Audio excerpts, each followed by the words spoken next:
Magandang gabi mga kabatak. Ang oras natin ay 9:30 ng gabi.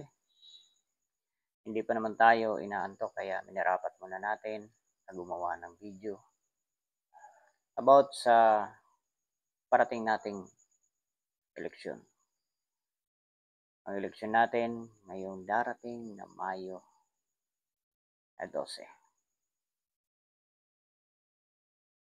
Eleksyon na inaantay ng karamihan na siyang magbibigay ng karapatan ng bawat isang Pilipino. Sa ating pagmamasid sa ating paligid,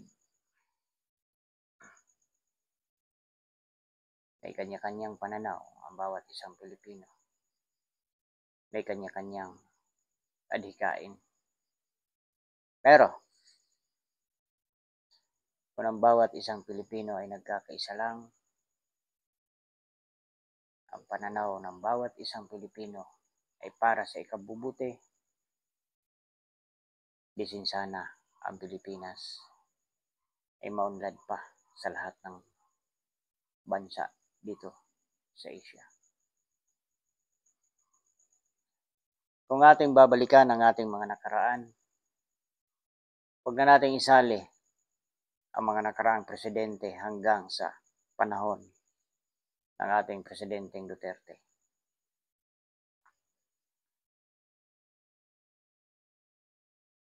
Ang karamihan ang sinasabi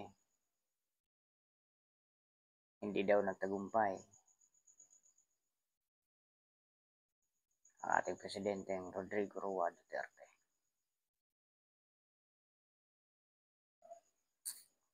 Pero para sa akin, bilang isang Pilipino, at yun ay aking pananaw lamang, at huwag naman masasaktan yung iba na ayaw sa ating Presidente.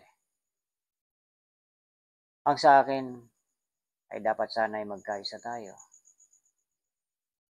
Ang sa akin, dapat sana tayong lahat na Pilipino ay magkakaisa. May kanya-kanya man tayong gusto, may kanya-kanya man tayong pananaw. Pero kung tayo magkakaisa, tiyak na magtatagumpay tayo. Hindi lamang sa sariling personal na interes, kung hindi sana dapat ang ating titingnan ang kinabukasan ng ating mga anak pagdating ng panahon. Sila ay ligtas na maglakad sa kalsada. Hindi kagaya ngayon, hindi ka makapaglakad ng hating gabi. Dahil baka mamaya yung masalubong mo ay bigla ka na lang tumbagin o kaya naman saksakin. Dito sa Mindanao, mayroon namang mga insidente pero hindi naman katulad sa Luzon. Naglalakad, sinaksak, nakasakay ng motor o nagbabike, inisnat ang cellphone.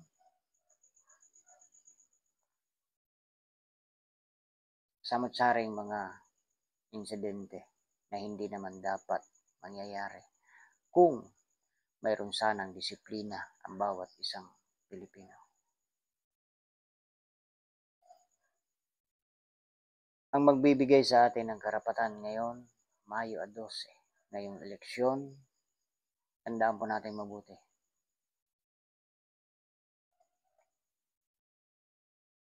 Yun ang huli nating karapatan. Dahil sa ayaw natin at sa gusto, mangyayari.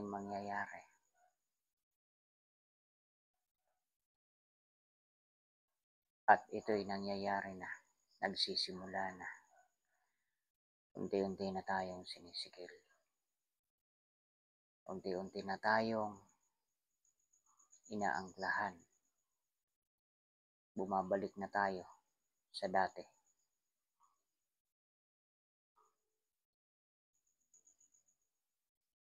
Hindi na tayo makapagsasalita. Wala na tayong freedom of speech.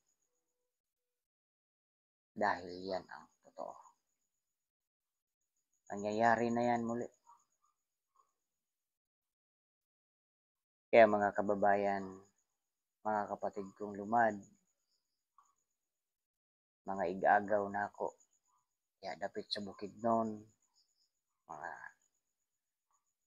dire dapit sa Marilog, sa Kalinan, una-unao na itong maayo. Inigadto na nato sa presinto.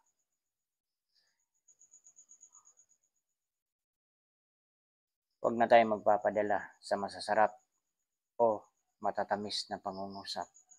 Huwag na tayo magpapadala. Nabibigyan lamang tayo ng 25 kilos na bigas pagka naubos. Wala na.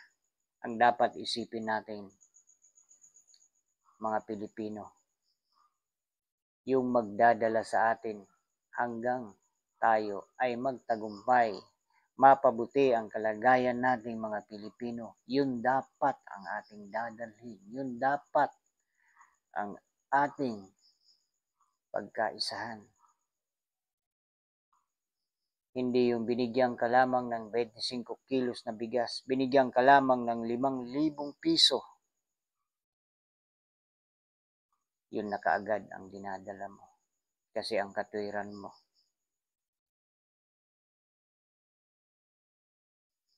sila lang ang nagbigay. Pero hindi natin inisip ano ang magiging kinabukasan natin sa loob ng habang panahon, habang nanunungkulan sila. Unti-unting binabawi, unti-unting sinisingil yung kanilang mga ibinibigay sa akin. Gumising na tayo. Huwag na tayong magpapadala sa matatamis na pangungusap. Ang matatamis na pangungusap, pero ang kamandag niyan, malupit. Pasakagat ng isang kobra. Ang matatamis na pangungusap,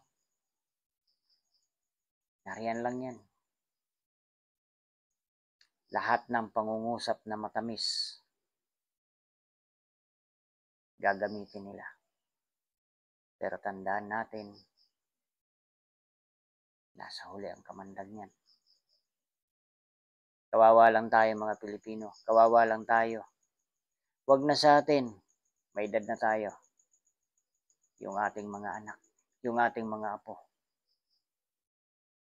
Hindi ako isang politiko. Isa lang akong ordinaryong Pilipino. Isang ordinaryong manggagawa. Pero ginagamit ko ang aking sentido komon. Ginagamit ko ang aking pag-iisip. Nagmamasid ako sa paligid ko. Hindi lang trabaho, kung hindi, pinagmamasdan ko. Kumusta na ba ang kinalalagyan kong bansang Pilipinas?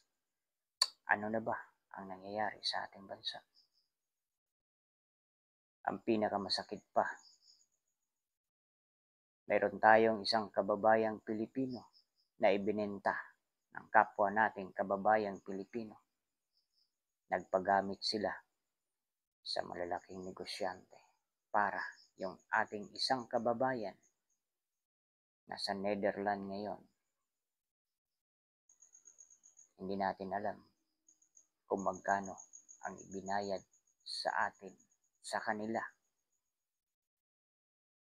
sa ating mga kababayan na kumilos para may padala sa ibang lahi at doon ito lilitisin.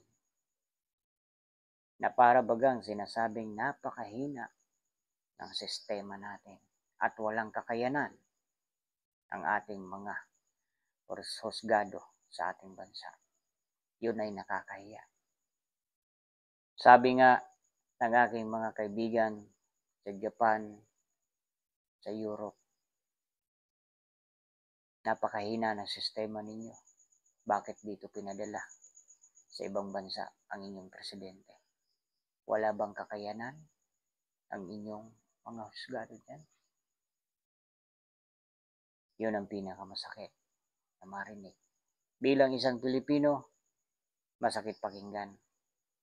Pero tanggapin natin ang katotohanan. Mayroon tayong mga kababayan, kahit kaluluwa,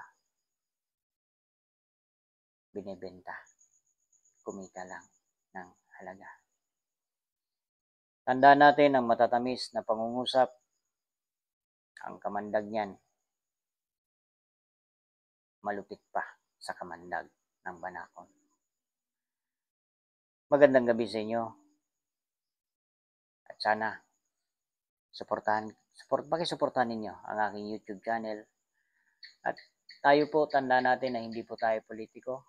Nag-obserba lamang po tayo bilang isang Pilipino.